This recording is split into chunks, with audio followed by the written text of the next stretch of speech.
place before June 1988. There's scientific Marxism for you. Now, the present period is rather an unpleasant one for revolutionary socialists. I'm not talking about the general situation of downturn so much, but rather about the immediate political situation. Because we're in a situation which is absolutely dominated as far as politics is concerned, mainstream politics is concerned, by the imminence of the election. There's a sense in which normal political life and argument, certainly for people in the Labour Party and for the bourgeois commentators, and indeed also for the Tory Party, normal political life has been suspended because of the imminence of the general election. Now, that poses a problem for us because, as revolutionary Marxists, we're absolutely committed anti-electoralists. I'm not going to go through it in any detail, but it's fairly straightforward, isn't it? We see change as coming not through Parliament, but from below, through the self-activity of workers. More specifically, the whole experience of the working class movement over the past 150 years shows that, beyond any doubt, that a socialist revolution, socialist transformation, will require a confrontation, a necessarily violent confrontation, between workers' councils and the parliamentary institutions which are part of the capitalist state apparatus. If you look at the Bolshevik Revolution of October 1917, one of the things that happened shortly after the workers took power in October 1917 was the dispersal of the bourgeois assembly of the Constituent Assembly.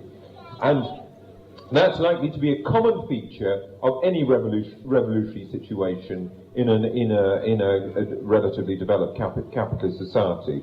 In a revolutionary situation, if you look at the experience running from Germany in 1918 through to Portugal in 1974-75, the bourgeoisie is likely to use Parliament and parliamentary institutions to provide a mantle of legitimacy behind which they can organise the counter-revolution. And therefore, we have to be very clear. We are clearly and unequivocally for the destruction of parliamentary institutions and their replacement by a higher form of democracy based on Soviets, based on workers' councils.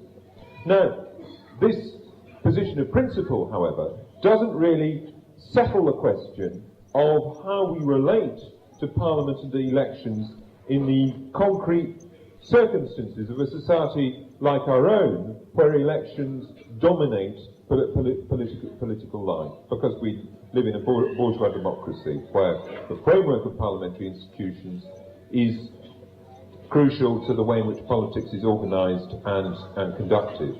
Now, one thing to say, if you look at the revolutionary tradition, the tradition of Marx and Engels, of Lenin and the Bolsheviks, the early Communist International, Trotsky and so on, one thing that's very, very clear is that revolutionary Marxists are distinguished from both reformists and ultra-lefts and the abstract ultra-revolutionary ultra-left, ranging from the so-called council communists at the time of the revolution of 1917, after the revolution of 1917 through to anarchists and the like.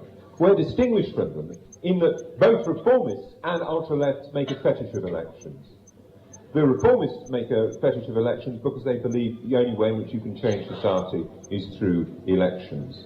The ultra-lefts, on the other hand, at the time of the Bolshevik Revolution, made a fetish of elections in the sense that they, as a matter of principle, opposed revolutionaries participating in elections as a means of conducting revolutionary propaganda. And of course, Lenin in left-wing communism argued very hard against those ultra-lefts, arguing that in certain circumstances it was appropriate for revolutionaries to participate in bourgeois elections. These days, the ultra-lefts take a slightly different form. You have people like the revolutionary communist parties who are opposed to voting for a reformist party like the Labour Party, but seem only too happy to participate in elections themselves. There's a contradiction there somewhere, but never mind. Nevertheless, the point is that for revolutionary socialists, we approach the question of elections from a tactical point of view, from the point of view, how can revolutionaries in a situation where the majority of workers don't accept revolutionary ideas, how can we win larger numbers of workers to support revolutionary politics? Our approach to elections is subordinated to the general question of revolutionary strategy and tactics. How do we conquer a majority of the working class? Or, in much more modestly in present circumstances, create a wider layer of workers around us who are part of our political audience and periphery. And from that point of view, I think one can say that elections matter to us, not because it's through elections that society will be transformed. It'll be through the class struggle and ultimately revolutionary civil war that society will be transformed. Elections matter to us in a bourgeois democracy like Britain for two reasons. The first reason is of secondary importance, but that nevertheless it's worth stating that elections are the means by which the different bourgeois parties, the different capitalist parties, test their strength relative to each other. If you look at a bourgeois democracy, the criterion of success for bourgeois parties is their electoral strength, ultimately, and the ability that gives them to enter political office, to form governments and the like. That's a secondary reason. The second reason is the more important one for us. The elections matter for us because the mass of workers, the overwhelming majority of the working class, to different degrees, believe that elections matter. Politically conscious workers in particular tend, on the whole, to accept the bourgeois criterion of political success. They believe that elections matter. These illusions that workers have in bourgeois democracy are a case of what Marx was thinking about when he talked about ideas having a material force. The illusions that people have in how society is organised, that it's democratic and the like, actually affecting people's actions and affecting the way in which workers approach particular social and political questions. And because these ideas have a material force, because they affect workers' conduct, workers' practice, we have to address those ideas. We have to have something to say about them. Now, the question of elections is posed much more sharply for us than these relatively abstract considerations because of the existence of what Lenin called bourgeois workers' parties, capitalist workers' parties, like the Labour Party, social democratic and more generally reformist parties that are, in Lenin's definition, capitalist workers' parties. Now I'm going to try and bring out in a minute what the nature of a capitalist workers' party is, because it's crucial, absolutely central to understanding our approach to elections. I should say that the problem of how we relate to bourgeois workers' parties isn't, in any sense, a new problem. It was addressed by particularly the Second Congress of the Communist International in 1920, and the approach that particularly Lenin laid down at that Congress and in left-wing communism, which was written especially for that Congress, the approach that was laid down by Lenin then has guided British revolutionaries ever since that time. It guided the Communist Party during its revolutionary period in the 1920s. It guided the Trotskyist movement when it took up the revolutionary tradition, very much on the margins, but nevertheless it did take it up in the 1930s and 40s, and it guides our practice today. So that essentially our approach to the Labour Party today isn't radically new or anything like that. We are continuing the whole revolutionary tradition when it comes to the question of bourgeois workers' parties. Now, so the starting point really has to be the nature of parties like the Labour Party. Now, it should be obvious that calling an organisation a bourgeois workers' party is saying that it's a contradictory phenomenon, because the basic feature of capitalist society is the contradiction, the struggle between the class struggle, the irreconcilable antagonism between the working class and the capitalist class. And for a party to be a bourgeois workers' party means that it's a highly contradictory phenomenon. How do we understand this peculiar contradiction? Well, it's a consequence of the fact that reformist parties like the Labour Party are a political expression of the trade union bureaucracy. And the trade union bureaucracy is itself a contradictory phenomenon. Because if you look at the trade union bureaucracy, what is it? it's a conservative layer, social layer, within the working class movement, has a distinct set of material interests, reflecting the privileges and so on that trade union officials have, whose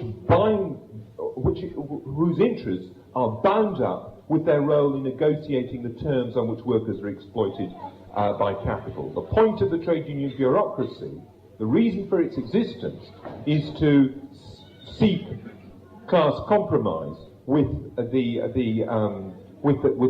capitalist class.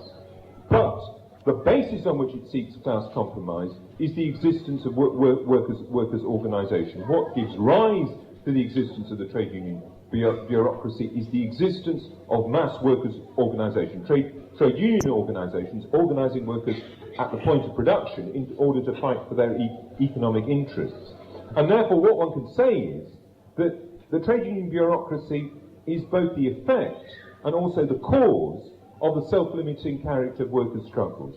The trade union bureaucracy arises from the fact that workers organise to fight against the bosses, but within the framework of the system, to seek particular improvements in their situation. And that means that, of necessity, that leads to the formation of the trade union bureaucracy to negotiate the terms of the compromise between labour and capital. Now, once you have a trade union bureaucracy, it does all it can, because of its interest, to stop workers from going beyond a purely economic struggle, to keep a sharp separation between politics and economics, so that workers don't use their economic strength, their collective economic strength, against the capitalist state.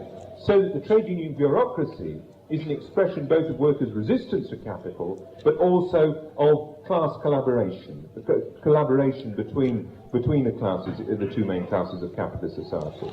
Now, when you look at the Labour Party, and when you see that it, like other reformist parties, is a political expression of the trade union bureaucracy. It's very clear in the case of the Labour Party because of the block votes and things like that. When you look at the Labour Party, it then becomes clear that what we have is a political formation, a political party, which is organically linked to the workers' movement, organically bound to the mass organisations of the working class, but because of its basis in the trade union bureaucracy, rather than rank-and-file workers themselves, will seek to contain that movement within the framework of the system. Now, what follows from that, and when understanding the nature of the Labour Party and its links with the trade union bureaucracy is crucial when it comes to the question of elections and our stance in elections. You see, it's very important to emphasise both aspects of Lenin's definition. The Labour Party is a bourgeois workers' party.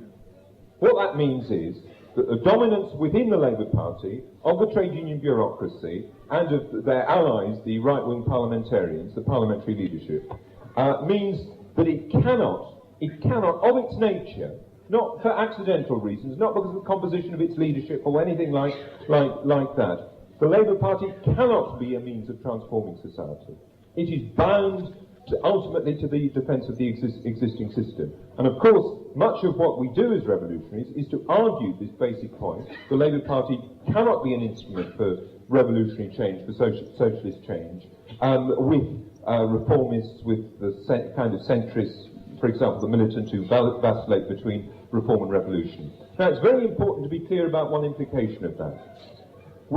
Because the Labour Party is a bourgeois party, a capitalist party, we don't say that Labour is the lesser evil. We don't say that we vote for Labour because although it's bad, its policies will be at least better than the Tories. We don't say that because it's not true. The Labour Party is a capitalist party. In government, its policies will reflect the needs of capital. The extent to which its policies are vicious or benevolent, involve reforms or attacks on the working class, will depend on a whole number of factors outside its control. The state of the economy, whether the system is booming or contracting, the state of the class struggle, the balance of class forces, and so on and so forth. both the post-war Labour government and the post-war Tory governments introduced reforms, presided over the welfare state, nationalisation, etc., etc. Similarly, monetarism dates not from 1979 when Margaret Thatcher came to power, but from 1975-76 when Dennis Healey implemented, first introduced cash limits on public spending and then introduced massive public spending cuts. The Labour Party is a capitalist party, and it follows from that that there is no qualitative difference. There is no qualitative difference in terms of policy between Labour and the Tories. We don't say vote Labour because Labour will be better than the Tories. It won't be. At the same time, and this is equally important to emphasise, Labour is a bourgeois workers' party. In other words, because of its organic links to the working class movement, it differs from open capitalist parties like the Tories, the SDP and the Liberals in this country, or like the Democrats and the Republicans in the US. What does that mean? It means that the organic connection that Labour has to the working class movement means that it both reflects workers' resistance to capital and seeks to contain that resistance within the framework of the system. And the degree to which it expresses that workers' resistance to capitalism is a fundamental reason why we call for a vote Labour in elections. Now, I'll try to spell out those reasons more carefully because it's extremely important that we are clear about our reasons for calling for a vote for the Labour Party. See, it's a consequence of the Labour Party's contradictory nature that it's a bourgeois workers' party, that the best elements in the working class movement are going to have illusions in reformism, illusions in the ability of Labour governments to deliver real changes, or if not to deliver real changes, at least to defend working class interests in a way in which a Tory or an alliance government or a coalition or whatever wouldn't. Now, these illusions, the strength of those illusions, the prominence of those illusions varies according to the situation. The illusions in reformism among actually the best activists in the movement, the shop stewards, the people who were at the centre of the rank and file workplace organisation that was so important in the 50s and 60s, those illusions were, among those militants, were largely passive during the upturn, the struggles of the late 60s and early 1970s. Workplace organisation was strong, so workers relied on that organisation primarily to defend and advance their interests rather than on than on Labour governments, particularly because Labour governments were attacking that organisation, of course. On the other hand, in the downturn of the last 10 years, the illusions in Labourism have become much more active, and we see this both in the phenomenon of Venery in the late 70s and early 80s, industrial downturn encouraging workers to see the Labour left as the only prospect for defending their interests. We see it in a much worse way, in the way in which there was a significant increase in support for Kinnock and the Labour Party, the right wing of the Labour Party, after the defeat of the miners' strike. And indeed, the existence of those illusions was crucial to producing the downturn in the first place, because it led to workers accepting from Labour a social contract which they wouldn't, and cuts in living standards which they were refused to protect from the Tories.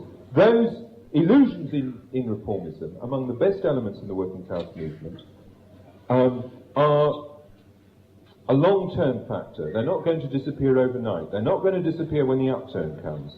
Even in a revolutionary situation, the immediate effect of such a revolutionary situation, in all likelihood, would actually to strengthen reformist illusions. As wider layers of workers are drawn into political activity, cease to be simply passive participants in elections and so on, then what you're likely to find is strengthened support among wider layers of workers for reformism. There's no way in which a rise in the level of class struggle is automatically going to shake away those illusions. Now, it's the people who have those illusions who we're talking to. They're the people we want to win over, because the illusions in the Labour Party are an expression of a desire, a belief that the working class has collectively to organise to change society. So it's It's a belief that it may take very different forms. It's a belief that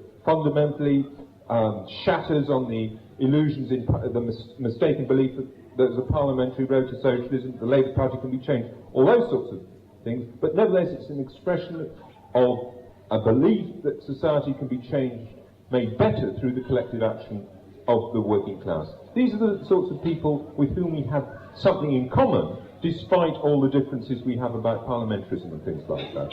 We're not talking to, and not, I think, not interested in talking to, working class Tories, people who think that Margaret Thatcher somehow expresses their interests, or even to the people, also to the people who, in present circumstances, workers who are thinking of voting for the Tories and the SDP, because they do not see collective working class action and organisation as a vehicle for transforming society. Instead, they look to people like Margaret Thatcher and David Owen, and what's the difference between them in order to bring about change. And therefore, the people who to differing degrees have illusions in Labourism are the people with whom we have to carry out, we constantly are carrying out, a firm argument to try and wean them away from those illusions and win them to revolutionary socialist politics. Even if we don't win them immediately, seeking constantly to draw them closer. Now, the call for a vote for the Labour Party in elections, the call for a return of a majority Labour government, which is what we'll be calling for in the next general election, is essentially an essential part of the relationship we have to have with working class activists, for a number of reasons. First of all, by calling for a vote Labour, we place ourselves in the same camp as them.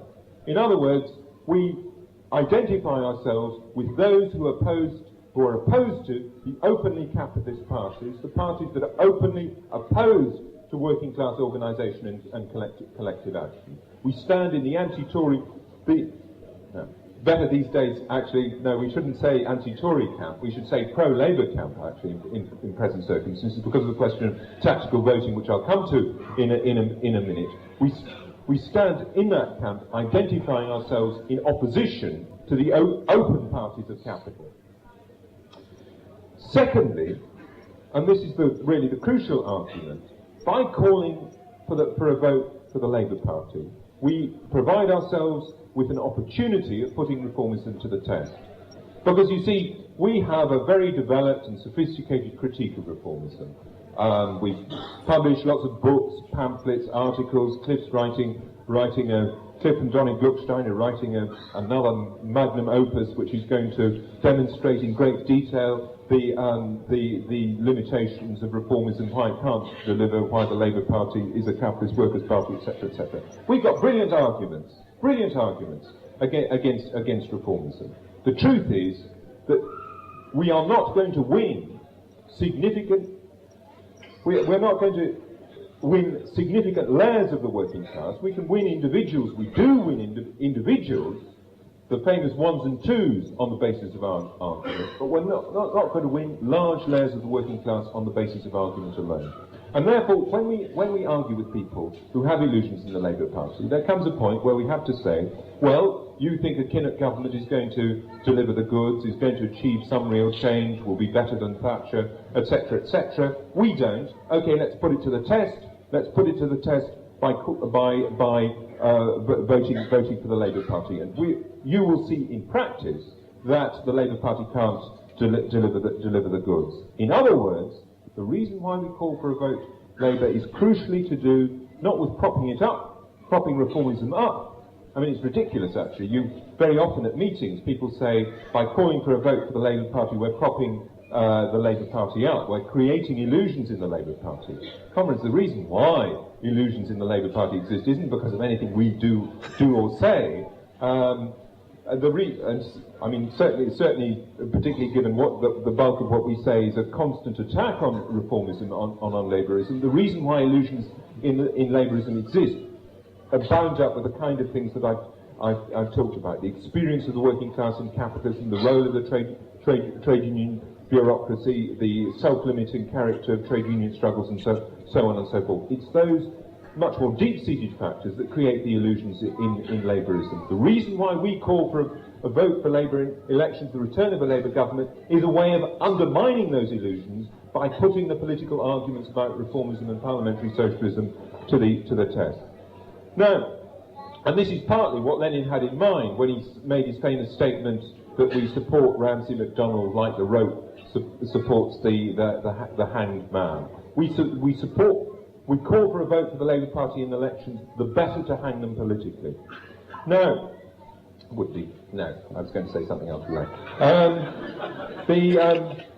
There's a counter-argument to this what one might call the exposure argument, which is to say that if you look at the experience of past Labour governments, well, they've been in office, they've betrayed their promises, they've attacked working class living standards and so on, and the effect hasn't been the growth and support of revolutionary politics, but rather a shift to the right and the rise of and increased strength for the right, or sometimes, as in the late 70s in this country or France, over the past 2 or 3 years, under the last few years of the Mitterrand government, the growth of the extreme right, so that the argument doesn't seem to hold together, the exposure argument for voting Labour. Well, I'm going to deal with that. There's one element of that argument that I'm going to deal with in conclusion, but I just want to deal with some aspects of that argument immediately. In the first place, it's true that the experience of Labour government tends to undermine illusions in Labourism, either to the right or to the left. The direction it goes is what I want to come back to. However, periods in opposition, periods when you have, say, the Tories in office, as is the usual pattern in this country, are periods when the illusions in Labourism are recreated, because the character of the Labour Party as a contradictory phenomenon, as expressing resistance to capital as well as containment within capital, means that in opposition, reformist parties can move to the left, as for example the Labour Party did. It did under the Tories in the early 70s, when you first saw the rise of Bennism, and then very, very dramatically in the late 70s and early 80s, sharp shifts to the left, because out of office the Labour Party has much more room for manoeuvre in order to make all sorts of left-wing promises, and that is one factor that can recreate the illusions. The other factor that can recreate the illusions is, of course, defeat. If you think you can't beat the Tories industrially, because of, say, the miners failing, then you believe that the only way in which to beat them is through the ballot box. So the illusions in Labourism are constantly recreated, and in fact you can see dramatic shifts in people's part. The day before yesterday, syndicalist, this person who was very cynical about the Labour Party and just believed that workers through trade union organisation could win all their demands and things like that. Day before yesterday, syndicalists can become yesterday's municipal socialists, believing that the things like the GLC can deliver at least some important goods, and today's kin account under the pressure of defeat. So the illusions constantly recreate themselves. Secondly, you see, when Labour governments in office carry out right-wing policies, attack working class living standards, and create large-scale disillusionment, it's absolutely true that what often happens as a result is an atmosphere in which the ideas of the right have cut much more. An atmosphere in which open ruling class parties can take the policies that the Labour government has been implementing much further. And you saw this, really Thatcher reflects this. The Labour government of 74-79 attacked living standards, forced down wages, cut public spending, etc., etc. Thatcher built on those achievements, if that's what you could call them, in order to push the balance further against the working class, to push the balance further in the interest of capital. Similarly, Chirac built on, he hasn't been that successful, trying to build on Mitterrand's austerity policies, not simply to stay at the same level as Mitterrand, to take things further. More privatisation, more encouragement of the interests of capital, more weakening of trade union organisation, etc., etc., etc. In other words, the attacks that Labour governments mount on workers don't create a static situation. They create a situation in which the open parties of capital then try to exploit to shift things further in the favour of the ruling class. The political terrain shifts.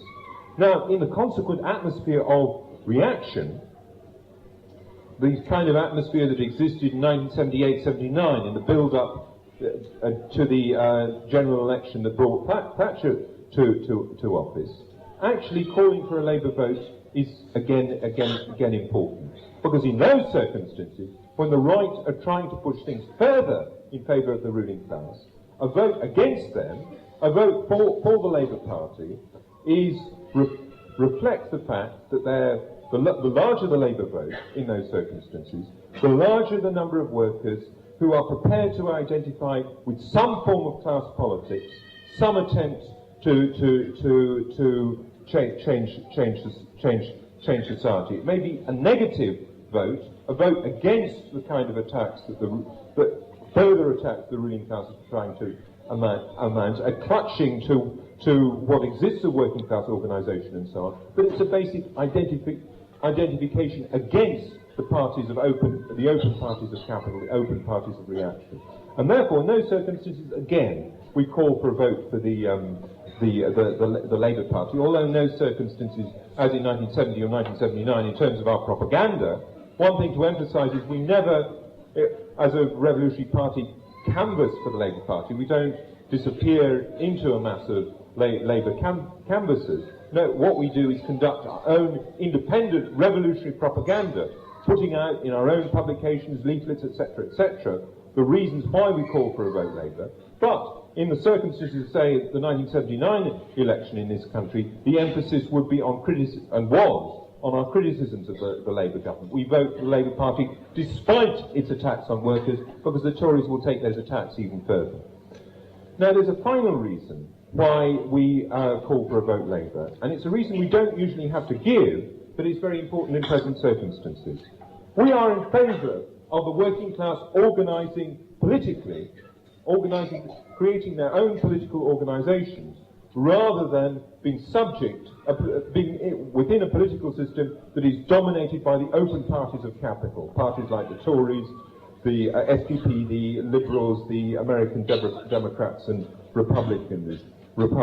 Now, the Labour Party is an attempt at a political organisation based upon working class collective organisation, even though it is compromised by the fact that the link between rank and file workers and the Labour Party and the Labour leadership is provided by the trade union bureaucracy.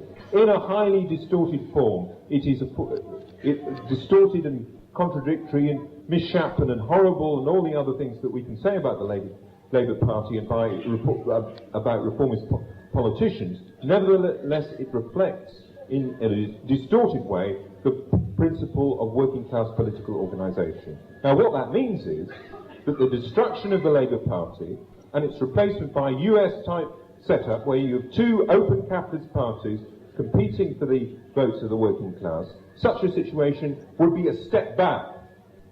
It's very important to insist on this, because there's a real possibility in present circumstances that the Labour, if you look at the opinion polls, it's a real possibility that Labour will get a lower share of the vote than the Alliance. Also, you have a increasing crescendo of calls on the right wing of the Labour movement, on the extreme right of the left, if you like, an argument for tactical voting, in order to, the argument being we have to vote for the Alliance and the Liberals in order to keep the Tories out. The most vocal exponent of this is, of course, dear Professor Hobsbawm, in the latest issue of Marxism Today. We should vote tactically in order to keep the Tories out. Now, it ought to be obvious that we're not interested in the tactical voting argument for one.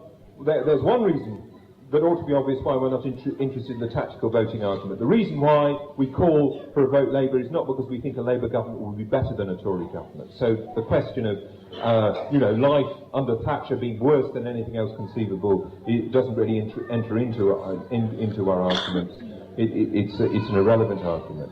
But I mean, it's clear that but in any case, it is necessary to, in this situation, to reassert the argument that we are in favour of working class political organisation, even when it takes the horrible, distorted form of the Labour Party. Paul Foote argued this in a really excellent column in Socialist Worker a couple of weeks ago. I've been quite surprised to learn, taking the form of a letter, for example, of a letter in Socialist Worker this week, that there are people who think that Paul was wrong to argue what he did in that column. I think he was absolutely 100% right in what he argued. The formation of the Labour Party, the break with Lib-Labism in the early part of this century, in other words, a break with a situation in which workers, in as much as they participated in political life, did so subject to the dominance of open capitalist parties like the Tories and the Liberals. The formation of the Labour Party was a step forward. The breakup of the Labour Party would mean the end of any distinct working class representation in politics, and it's very interesting to see who supports that. Obviously the Alliance do. That's what they're in business to do. Some Tories do. They're uneasy about it. Thatcher herself, you notice she vacillates about it. Sometimes she says she wants to wipe out socialism, to destroy socialism in British politics. Other time, and by that she means the Labour Party. She doesn't understand Marxism very well. Not at least at that level. She understands the class struggle extremely well. But sometimes she says the Labour Party will never die. That reflects the ambivalence on the part of the ruling class generally about how useful an instrument the Labour Party is. But the other force that is in favour of the destruction of the Labour Party is essentially the opponents of class politics within the working class movement itself. Marxism today, essentially, I think, they don't dare to state it openly, but I think people like Martin Jakes, the editor of Marxism Today, would like to see the destruction of the Labour Party and the creation of a much broader multi-party system in which you'd have God knows what feminist parties, peace parties, perhaps even a horrible little Euro-communist party, all competing for votes on the basis of proportional representation. The effect of that would be could be to cause the disintegration of the layer of militants within the working class movement about whom I've been talking, who accept the principle of independent working class political action, even though they mistakenly believe that the Labour Party is the vehicle for that action. People, nevertheless, with whom we can and must argue about the best form that action can take. We argue with them, they're right to want to see independent political action by the working class. The form that has to take is a revolutionary party plus workers' council. It's not the Labour Party. That's our argument. Now, let me say that none of this argument is affected by the question of the size of the Labour vote. Even if the Labour got about 28% of the vote in the last election. It's conceivable it might sink lower in the forthcoming general election, that the Alliance might outdistance it. Wouldn't affect our argument in the slightest. When Lenin put forward his arguments in left-wing communism and at the Second Congress of the Comintern, Labour was actually the smallest of the three main parties. It was behind both the Tories and the Liberals. The crucial thing is the crucial thing about the Labour Party and why we call for a vote Labour isn't to do with the size of the vote, but our dialogue with the best elements in the working class movement. And therefore, in conclusion, let me just try to sum up what's the key to our approach to elections. First of all, we reject change through Parliament. That ought to be clear enough. Secondly, we oppose the Labour Party because it's a capitalist workers' party, and we seek our intention, where anything, if not modest, our intention is to replace them as the mass party of the working class, as part of the creation of a world party of revolution, of course. Modest not us. Anyway, that's our aim. Jolly good one too. Right. The third thing is that as part of the struggle against Labourism, as part of the struggle to break the hold of the Labour Party upon the working class movement, we call for a vote for the Labour Party. We call for a vote Labour, the better to undermine them. Now, fourthly, of course, that struggle, the struggle against labourism, requires something else. It requires the building now of a revolutionary socialist organisation. You see, the reason why in the past, or one major reason why in the past and why recently in France, workers have moved to the right rather than to the left because of disillusionment with the Labour government is because of the absence of a revolutionary alternative. I mean, in the late 1970s, we existed as an alternative, but we were a very weak and marginal force within the working class movement, and moreover, the objective conditions, the conditions of downturn, made it very difficult for that alternative to pull wide layers of workers. That kind of combination of circumstances needn't necessarily and won't exist in the future, because we know that the level of class struggle will rise, creating much greater opportunities for us to put over our ideas to wide layers of workers. And